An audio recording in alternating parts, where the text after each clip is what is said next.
Игора едини од Приштина, бидејќи ние многу ретко се занимаваме во Македонија. Во Македонија 90% од соседската политика е анализа на Србија. Вучиќ е најприсутниот председател. Секоја старлета нешто што ќе направи во Белград овдека се пренесува на првите страни на порталите и многу се клика. Многу малку знаеме што се случува во Албанија, многу малку во Грција, особено на нивните внатрешно политички теми. Со Бугарија имаме малку поразвиени, да кажем, некакви аналитички односи заради ова мака што имаме. За Косово, само доколку има некој инцидент, тогаш дознаваме. Илир Ајдини, добро утро од Приштина. Добро утро, Саша. Да, светлото не е баш идеално, ама јас потврдувам дека си ти во прашање, бидејќи многу е ликот. Затоа не е важно. Важно е да те чуеме и така натаму. Илир, ајде еден пресек, вака макар информативен, што се случува, што е најактуелно на Косово, во Приштина, бидејќи премиерот вие веќе подолго време во Соединетите Американски држави, гледам испраќа од источни, од западни обали пораки. Што се случува во Косово деновиве?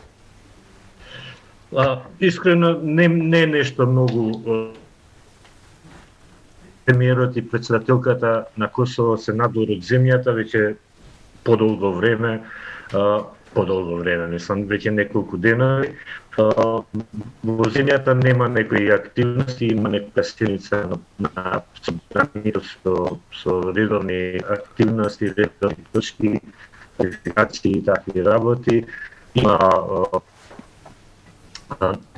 нема некој развој, например, што би предизвикал големо внимание, се и критика на опозицијата, на медиумите, на смета на властите, на председателката за неисполнување на ветеното и така натаму и така натаму. Значи, затоа и во последно време и нема многу вести од Приштина, мислам. Илир Ајдини, кој е инаку дописник на МИА од Приштина повеќе подолго време.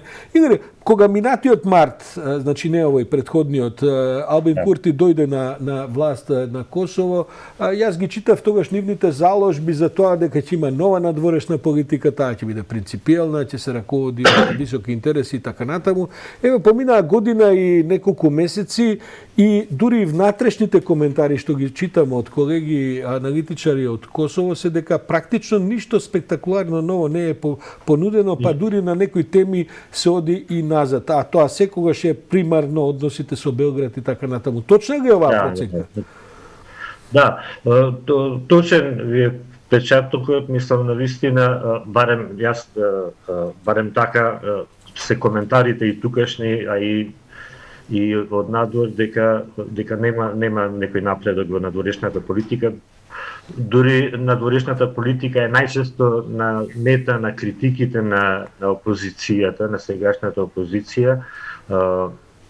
Министерката за надворешни работи Доника Грвала се нарекува некомпетентна, недоследна, има и гафови, например, неколку, имаше невистини, например, објавија неколку, еден заменик министер таму дека добил некој ветување од некого во Советот на Европа, мисля, чини, па потоа имаше демант од тој човекот таму, тој функционер.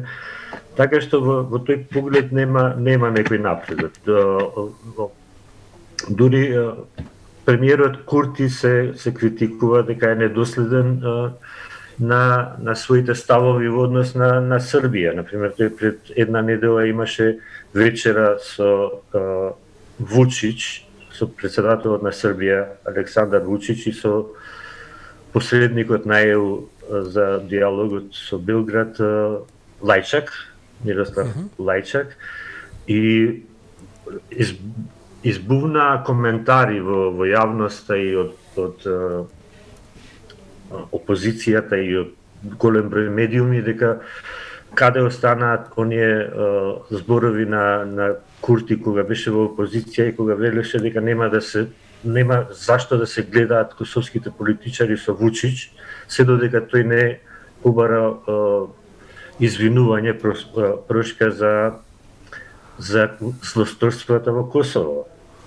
И се додека не го признае Косово. И сега вика што стана со тие ставови кога сега седите на вечера и пиете пиво. Има ли нешто ново во тие односи, Игор, за разлика од претходните гарнитури? Во српско-косовските односи има ли некаков, макар нов тон, бидејќи гледаме дека Вучич одржува една, да кажем, константа, тој постојано најавува дека ќе биде страшно, дека притисоците се големи, дека ќе мора нешто да направи така натаму.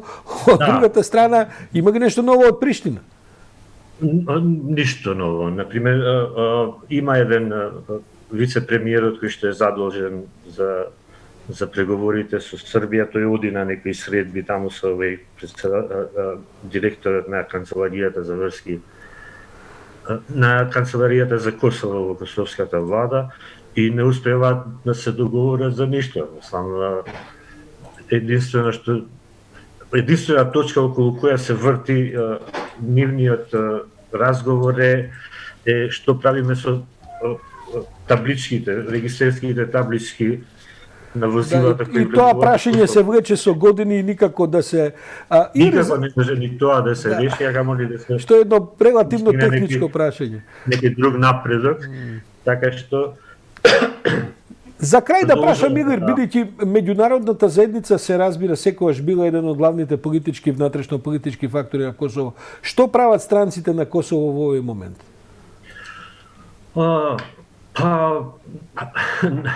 Што прават, например, ветува ќе го поддржат Косово во барањата за либерализација, меѓутоа за визна либерализација и тоа не се случува веќе 10 години се почнати тие разговори и никако да има напредок. Тоа само го ветува. Исто така дава оценки дека има напредоци, дека сепак може да се пофалат некои процеси во Косово, меѓутоа нешто конкретно многу не. Игор, да те прашам за визната либерализација, бидејќи е срамота навистина, косоварите не може да патуваат кога цела Европа се симна практично визите од секаде, само уште косоварите остана. Што е тоа? Се чува тој аргумент како средство за притисок за нешто што се бара од Приштина да го оствари и тоа е тоа или има други проблеми? Баш сега имаше некој, мислам, завчера мислам дека имаше едно писмо од 81 невладина до Макрон за да потегне таа работа, да се реши тој проблем, да се либерализира да се либерализираат визите за Косово. Исто така, меѓу барањата беше и да се започнат преговорите со Северна Македонија и Албанија.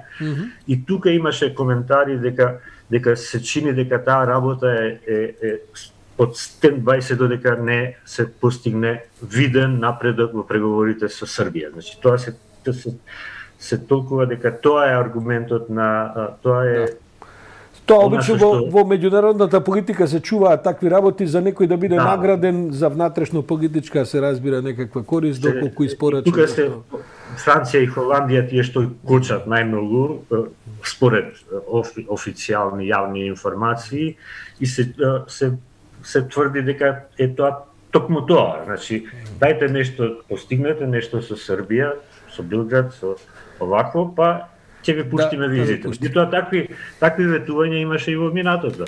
Имаше, например, дека барање рекоа тогаш, можеби неформално толку, меѓутоа и јавно, решете ја демаркацијата со Црна Гора и ќе ги либерализираме визите. Така, па потоа беше судот во Хаг, па потоа и така натаму.